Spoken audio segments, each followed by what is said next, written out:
Hello student. जो हम lesson देख रहे थे कि जैसे वृक्ष की गवाही। अब जैसे मोहन और गोविंद, मोहन को जैसे मोहन आता है, मोहन को गोविंद आता है और गोविंद को बैठ बोलता है कि आओ बैठ जाओ। गोविंद नमस्कार कहता है, बैठ जाता है। मोहन, कहो भाई, यात्रा सुखरूप हुई ना। इसके पहले के वीडियो में मैंने आपको बताया कि जैसे गोविंद यात्रा को जाता है तो वो मोहन के पास पैसे रख के जाता है, और वो भी पेड़ के नीचे। वो वहाँ पे गिनते हैं और फिर जैसे उनकी बातचीत होती है, फिर पैसे दे के वो जाता है। फिर वो अब यात्रा करके लौट आया है गोविंद। अब मोहन बोलता है कि गोविंद आने के बाद नमस्कार, आओ बैठो। गोविंद नमस्कार करके बैठ जाता है। मोहन, कहो भाई, यात्रा सुखरूप यानी जैसे सुखपूर्व या सुविधा से पूरी हुई ना, बहुत दिन लगा दिए। गोविंद, हाँ, अच्छी तरह यात्रा पूरी हुई। तुम अच्छे यानी तुम अच्छे रहे, यानी ये जैसे यहाँ पे पूछता है। अब यहाँ पे मोहन, अच्छा, अच्छी तरह। अब गोविंद, भाई, मैं जो रुपए साथ ले गया था वो तो सब खर्च हो गए, इसलिए मैं अब तुमसे वो रुपए लेने आया हूँ जो गोविंद ने मोहन के पास रखे थे। मोहन, कौन से रुपए भाई? मैं कुछ समझा नहीं। गोविंद, वे 1,000 रुपये जो मैं जाते समय तुमको सौंप गया था। मोहन, है, तुम मेरे पास 1,000 रुपये रख गए थे, कहाँ के रुपए? मैं तो जानता ही नहीं। यानी गोविंद, अरे भाई, हंसी मत करो। मोहन, नहीं नहीं जी, हंसी नहीं, सचमुच मेरे पास तुम्हारे कोई रुपए नहीं है। गोविंद, क्या तुम मेरे साथ धोखा करोगे? मोहन, धोखा काहे का? तुम रसीद या गवाह लाओ तो मैं तुम्हें रुपए देने को तैयार हूँ। गोविंद, देखो जी, तुम्हें मालूम है कि न तो मेरे पास रसीद है न गवाही। तुम मेरे रुपए तो जैसे तुम तो मेरे रुपए लाए तो मैं नालिश करूँगा। मोहन, तुम बड़ी खुशी से नालिश कर सकते हो, नालिश कर सकते हो। देखो जैसे न्यायाधीश क्या करता है। गोविंद, अच्छी बात है, यह करना पड़ेगा ही। चला जाता है गोविंद। अब तीसरा दृश्य है कि जैसे गोविंद ने पैसे दिए हैं, गोविंद ने पैसे देने के बाद मोहन बोलता है कि मुझे पैसे नहीं दिए। अब न्यायाधीश के आसन पर बैठे हैं, गोविंद और मोहन सामने खड़े हैं। सहायक एक और खड़ा है। वकील, अब जैसे वकील पूछता है, साहब प्रश्न पूछ रहे हैं। वकील गोविंद से, तुम्हारा नाम क्या है?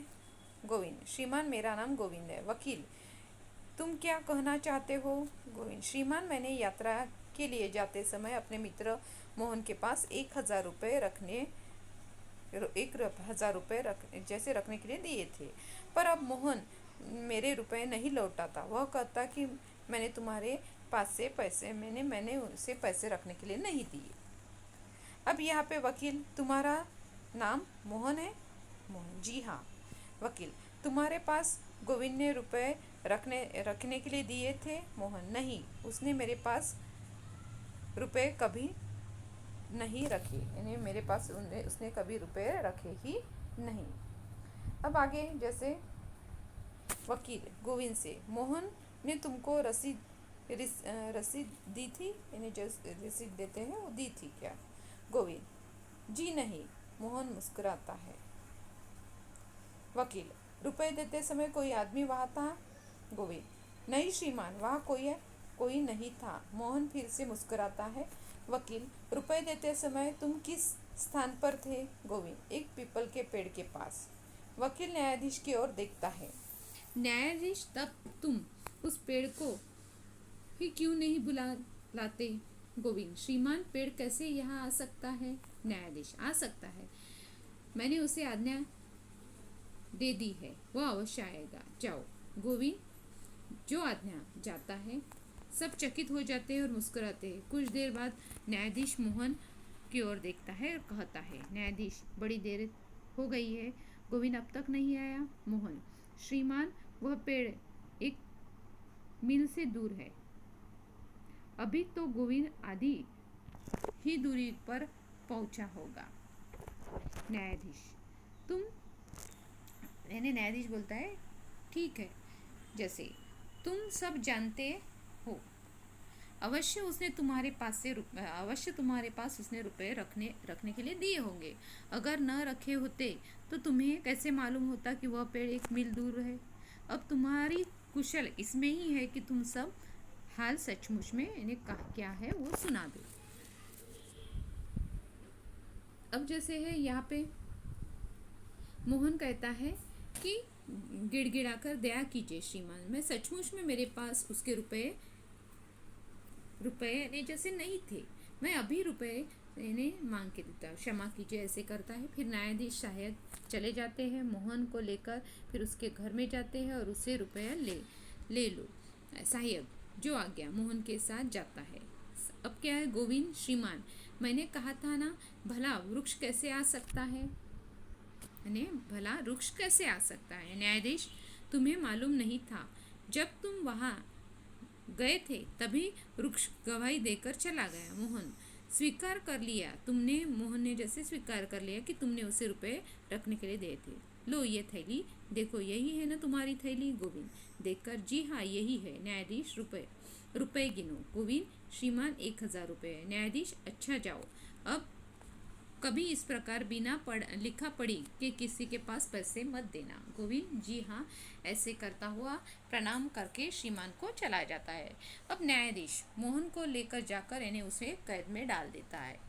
कल उसको दंड दिया जाएगा और मोहन रोता रहता है। सहायक जो आज्ञा मोहन को पकड़कर ले जाता है और न्यायाधीश उठकर चले जाते हैं। यानी यहाँ पे क्या बताया है कि जैसे मोहन और गोविंद अच्छे दोस्त हैं, और जैसे गोविंद को तीर्थ यात्रा जाना रहता है तो इसलिए गोविंद क्या करता है कि मोहन के पास अपने रुपए रखने के लिए देता है, क्योंकि यहाँ पे बोला है कि दोस्त पे विश्वास रखना चाहिए, पर वो दोस्त भी सामने वाला कैसे होना चाहिए, उसे भी उस इंसान की, वो भी सच्चा दोस्त उसको मानना चाहिए। अभी जैसे मोहन और गोविंद को अपने मित्र पर भरोसा था, पर मोहन ने क्या किया, उसके भरोसे को तोड़ने की कोशिश की।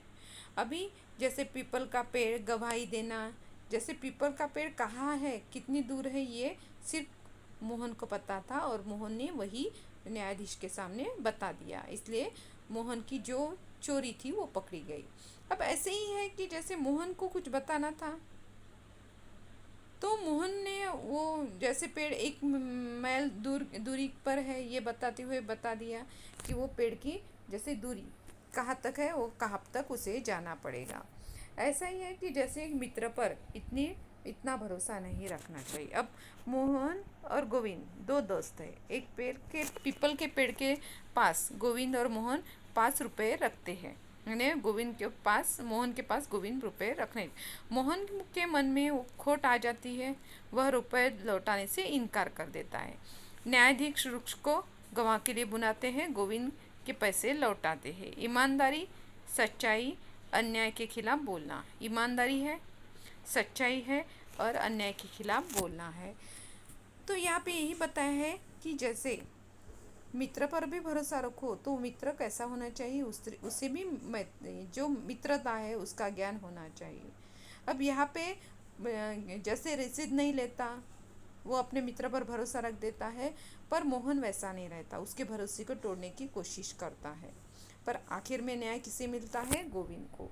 यानी किसकी ये होती है विजय, मोहन की, क्योंकि मोहन जो करता है वो अपने दोस्ती के हिसाब से करता है और मोहन के मन में जैसे खोट आ जाती है और वो उसके 1000 रुपये डुबाने की कोशिश करता है। तो इसे ही कहा जाता है सच्ची दोस्ती, कि जैसे एक दोस्त है कि वो अपने मित्र को, जैसे यहाँ पे बोला गया है कि मित्र को सब कुछ देना चाहिए, पर सामने वाला मित्र भी वैसा ही चाहिए। अब उसके मन में उसके प्रति खोट रही तो ऐसा मित्र किसी काम का नहीं। तो मोहन के मन में बहुत लालसा थी वो पैसे की, और उसने वो पैसे जैसे ले तो लिए, पर बाद में उसको वापस करने की उसकी इच्छा नहीं थी। ऐसे ही किसका हुआ था कि जैसे अब सब कुछ देने के बाद मोहन अब मोहन ने सब कुछ ले लिया था और गोविंद के पास अब जो यात्रा के पैसे थे वो भी खर्च हो गए थे, इसलिए वो रुपए मांगने आया था। पर वो न्यायाधीश के पास गया, न्यायाधीश के पूरे समझ में आया और न्यायाधीश ने उसे बोला कि तुम रुक्ष को लेके आओ गवाही देने के लिए। पर रुक्ष बात नहीं करता, तो भी यानी न्यायाधीश ने बोला कि तुम रुक्ष को लेके आओ, यानी यहाँ पे लेके आ सकते हो, मैं उससे पूछूंगा। पर निर्णय ऐसा होता है कि ये गोविंद नहीं आता, इसलिए न्यायाधीश पूछते हैं कि अभी तक कि ये गोविंद क्यों नहीं आया। तो मोहन बोलता है कि वो पेड़ बहुत दूर है, इसके वजह से मोहन की चोरी पकड़ी जाती है।